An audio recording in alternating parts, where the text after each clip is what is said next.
Good morning दोस्तों। आज जीव विज्ञान का जैव उर्वरक चैप्टर का एमसीक्यू क्वेश्चन लाए हैं। चलिए अब हम अपनी क्वेश्चन की तरफ चलते हैं। क्वेश्चन नंबर फर्स्ट है, निम्नलिखित में से कौन सा सुमेलित गलत है। आप लोग बताइए इसमें से कौन सा सही है कौन सा गलत है।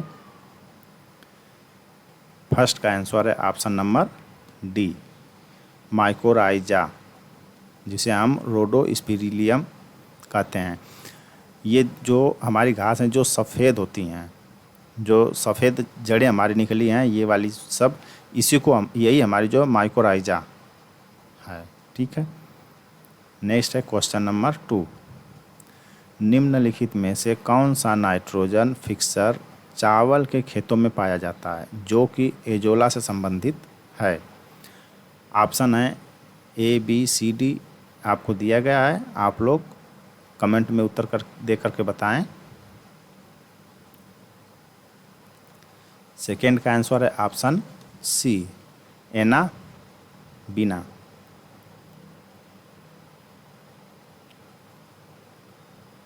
क्वेश्चन नंबर 3, निम्नलिखित में से कौन सा जैव उर्वरक नहीं है। बताइए आप सभी लोग, ऑप्शन आप लोग के सामने है।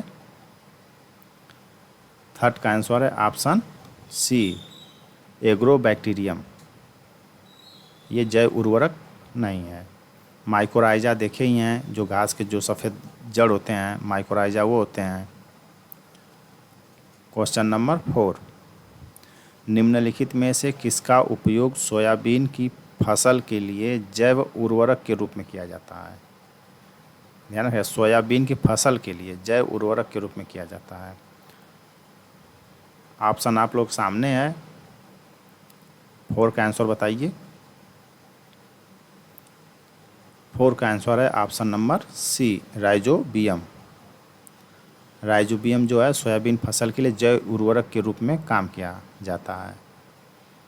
ठीक है। क्वेश्चन नंबर 5, निम्नलिखित में से किसका उपयोग आमतौर पर धान के खेतों में नाइट्रोजन फिक्सर के रूप में किया जाता है। अभी आप लोग पढ़े हैं इसके जस्ट पहले, जब हम आप लोग को इससे पिछली क्लास में आपको हम थियरी पढ़ा रहे थे तब उसी में आया था। ये नाइट्रोजन फिक्सर किसके रूप में किया जाता है। ऑप्शन है आप लोग के पास 4, आंसर देकर कमेंट में आप लोग आंसर दीजिए।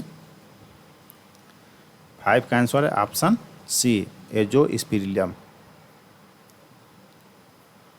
क्वेश्चन नंबर 6, जैविक खेतों में इसका किसका उपयोग नहीं किया जाता। क्वेश्चन है जैविक खेतों में किसका उपयोग नहीं किया जाता। ये सिंपल सा है, बताइए आप लोग आंसर। 6 का आंसर है ऑप्शन डी, घोंघा का जो है जैविक खेतों में उपयोग नहीं किया जाता, लेकिन केचुआ किया जाता है, आसिलेटोरिया का भी किया जाता है, ग्लोमस का भी किया जाता है। ठीक है। क्वेश्चन 7, निम्नलिखित में से कौन अल्नस की जड़ ग्रंथियों में नाइट्रोजन स्थिरीकरण करने वाला पदार्थ है। ध्यान दीजिएगा, आप जो पिछली क्लास में आपको पढ़ाया गया है नाइट्रोजन स्थिरीकरण। तो 7 का आंसर है option number D, Frankia. Question number 8, निम्नलिखित में से कौन उर्वरक जैव उर्वरकों का युग्म है, जैव उर्वरक का युग्म है। क्वेश्चन बताइए, आंसर है आप लोगों के पास में सामने ऑप्शंस। इसका आंसर है 8 का आंसर नंबर डी, एजोला और बीजीए। ये क्या है, जैव उर्वरक का एक युग्म है। एजोला हमेशा पानी में पाया जाता है, आपको दिखाएंगे भी इसका फिगर। देखिए अब आ भी गया नेक्स्ट वाला, निम्नलिखित में से कौन सा फर्न जैव उर्वरक है। ये ध्यान रखिएगा, कौन सा फर्न जैव उर्वरक है। ऑप्शन आप लोग के पास में है, आंसर बताइए। तो 9 का answer option number B, azolla. यही एजोला है जो आपको तालाब में अक्सर करके देखा जाता है, इसी खेती भी की जाती है। ये जो एक हरे चारे के रूप में इसको काउंट किया जाता है एजोला को। Question number 9।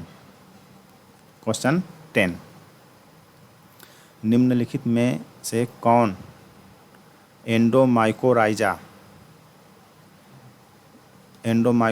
है? बताइए। ऑप्शन आप लोगों के सामने है। कमेंट में इसका आंसर आप जितने जल्द से जल्द दे सकें। 10 का आंसर है ऑप्शन सी, ग्लोमस। ग्लोमस को क्या है? एक एंडोमाइकोराइजा है। क्वेश्चन 11, इसमें सही कथन चुनना है। इसमें 4 गलत हैं, बाकी एक सही है। आपको बताना है इसमें कौन सा सही है। 11 का आंसर है ऑप्शन नंबर सी, फलीदार पौधे अपनी जड़ों में बैक्टीरिया के माध्यम से नाइट्रोजन स्थिरीकरण करते हैं। आप लोग को ये जस्ट पिछली क्लास में हूबहू दिया गया है। क्वेश्चन 12, जैविक खेती किसके उपयोग से फसल उगाने की तकनीक है? बताइए आप लोग। 12 का आंसर है ऑप्शन डी, उपरोक्त सभी से। जैविक खेती प्रतिरोधी किस्मों से भी होता है, खाद से भी होता है और जैव उर्वरक से भी किया जाता है। क्वेश्चन 13, एक टेरिडोफाइट मेजबान से युक्त जैव उर्वरक है। 13 का 4 ऑप्शन दिया गया है, आंसर बताइए। 13 में ऑप्शन नंबर सी, एनाबेना इसका आंसर है। एनाबेना का ये देखिए एकिनेट, ये जो आपकी है ये पार्ट जो जिसे हम कलर कर रहे हैं ये आपकी एकिनेट है। और ये वेजिटेबल सेल्स, ये छोटे छोटे जो हैं ये आपके वेजिटेबल सेल्स हैं। ये वाले जो हैं एक आपको एप्पल की तरह दिख रहा है हल्का सा, इसको हम हेट्रोसाइकेटस बोलते हैं। ये एनाबेना है, पूरा ये फिगर आपका एनाबेना दिखाएगा। इसके हम पार्ट आपको लोगों को बता दिए हैं। क्वेश्चन 14, निम्नलिखित में से कौन सा पौधा जड़ और तने की ग्रंथियों में क्रमशः 2 नाइट्रोजन फिक्सिंग बैक्टीरिया राइजोबियम और एरोराइजोबियम के साथ सहजीवी संबंध बनाता है? बताइए आप लोग आंसर।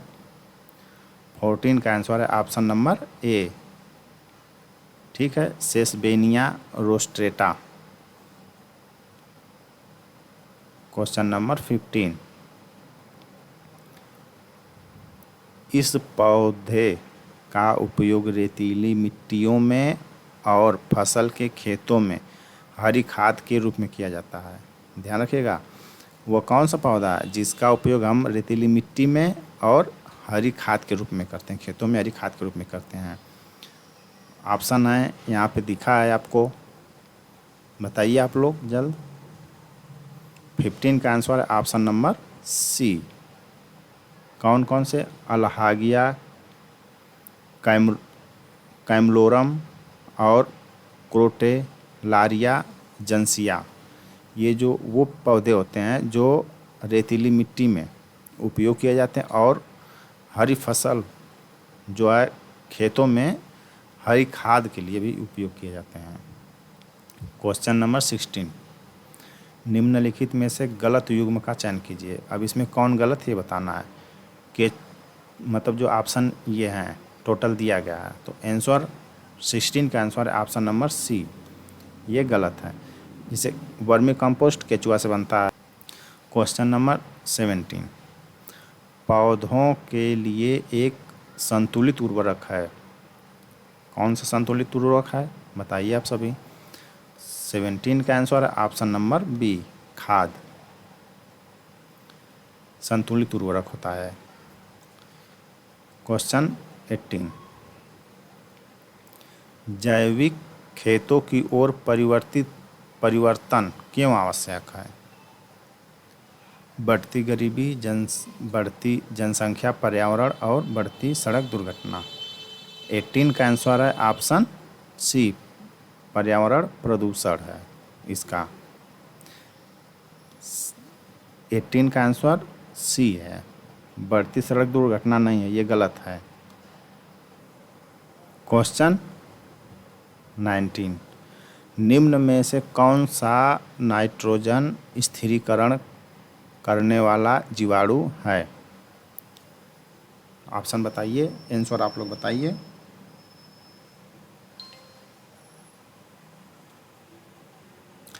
नाइनटीन का आंसर है ऑप्शन बी, जैथोमोनास।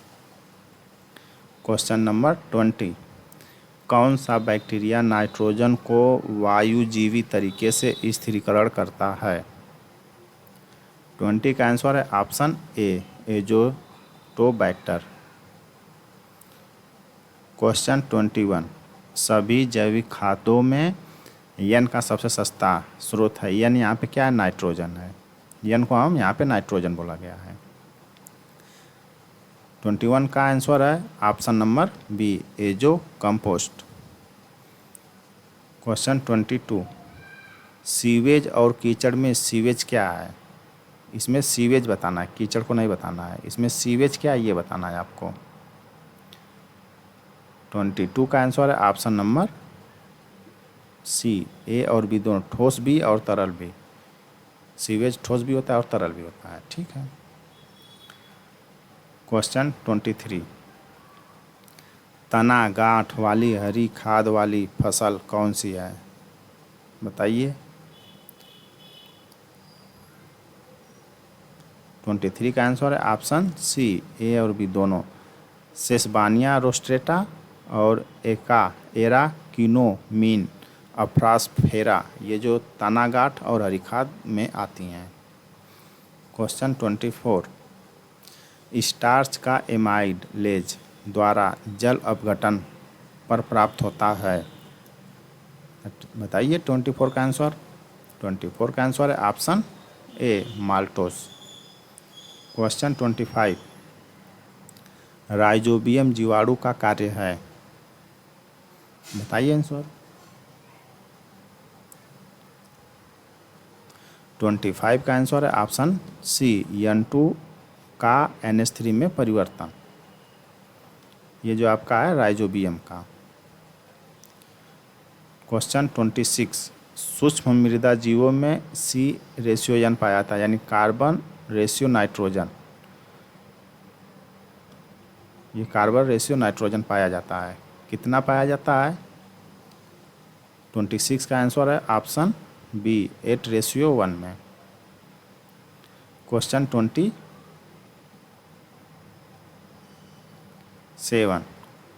क्वेश्चन 27, सूक्ष्म मृदा जीवों के लिए आहार में उपयुक्त कार्बन रेशियो नाइट्रोजन है, कितना है? ये ध्यान रखिएगा आप सब। 27 का आंसर है ऑप्शन ए, 24:1 का होता है। क्वेश्चन 28, BGA का अर्थ है। 28 का आंसर है ऑप्शन ए, नीलहरी शैवाल को हम BGA बोला जा सकता है। क्वेश्चन 29, निम्न में कौन एक उर्वरक जैविक उर्वरक है? 29 का आंसर है ऑप्शन डी, एजोला। क्वेश्चन 13, किस फसल में नीलहरित शैवाल मुख्यतः जैव उर्वरक के रूप में होता है? 30 का आंसर है ऑप्शन बी, धान। क्वेश्चन 31, किसके साथ मिलाने से एजोला एक अच्छा उर्वरक होता है? 31 का आंसर है ऑप्शन ए, नीलहरित शैवाल। ये इसको हम काई बोलते हैं पानी के ऊपर। इस एजोला और नीलहरित शैवाल को आपस में, यहाँ पे फिगर भी आपको दिखाया गया है एजोला और नीलहरित शैवाल का। यहाँ पे एजोला क्या है? एजोला तुम्हारा एक 32 का आंसर है ऑप्शन ए, जलीय फर्न। यहाँ पे आपको दोनों फिगर दिखा दिया गया है। ये काई है आपकी, जो पानी में हमेशा तैरती रहती है। ये भी पानी में इसकी खेती, लेकिन इनकी स्ट्रक्चर दोनों की अलग अलग है। इन दोनों को आपस में मिला देने से एक बहुत अच्छा उर्वरक बन जाता है। 32 का हो ही गया। 33